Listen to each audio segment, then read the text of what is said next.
Now, I'm not too sure about yourselves, but I don't know how safe I feel apples are rice.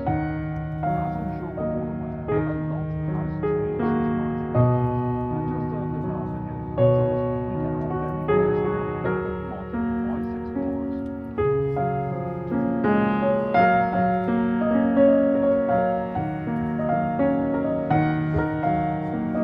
I have a funny accent, I know, but I'm all the way from Ireland, and I'll be here to drive you on my Ice Explorer today. We're going to take you on 545, the Moose bus, and it's going to take us all the way up to the Athabasca Glacier. Are we all excited? Yeah, that's what I like to hear. Give me that energy, that gets me going. These have got me on a Monday morning, so I'm full of energy.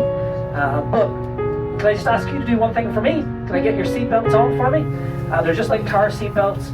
I'm sure you saw how big the tyres are on this bus, and it means it bounces around quite a lot, and that just means that we want to make sure we keep you in your seats.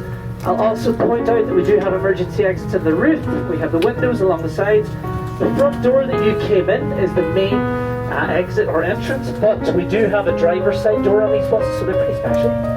As well as I have a first aid kit up front and a fire extinguisher behind me. But we'll get ourselves on the road. Are we all ready to go? Yes. That's what I like to hear. I can understand today it might get a little bit warm in here, so if you want to slide the windows open at all, if they do, some of them are stuck, but they just push up and back if you do want to open it. The only piece of advice I would have is if you do want to put something out the window, the actual fleet. So this bus, it's got hydraulic steering on it, so for the steering to be soft, you have to get the revs up really high. The problem is when you're coming into an area like this, you can't really get the revs really high. So this bus has the Paralympic livery on it, but we call it the Olympian bus because after you get out of driving it, you will have the muscles of an Olympian basically. So they're not all like this. Some of them are easier to drive than others. We have 23 of them.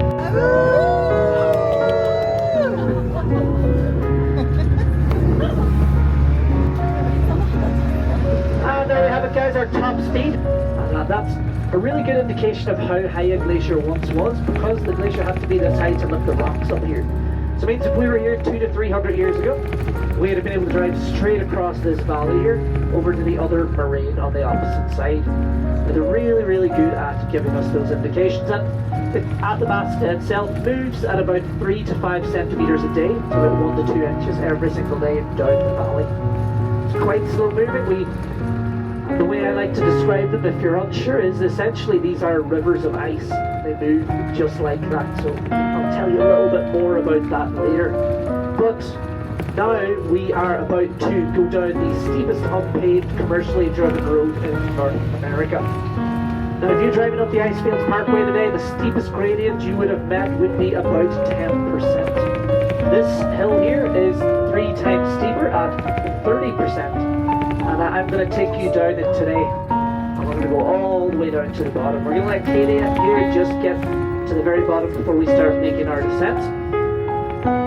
But I do ask you just to keep your seatbelts on, keep in your seats on the way down. As well as that, I will be going quiet. So if you do have any questions, I just ask that you save them to the bottom because I don't want to appear rude like I'm not answering them. It's just in case I'm not allowed to talk during this section.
explore some of the dangers on the glacier, but we always say not to go out there without a guide. In all these groups, you'll see they have a lead guide with them.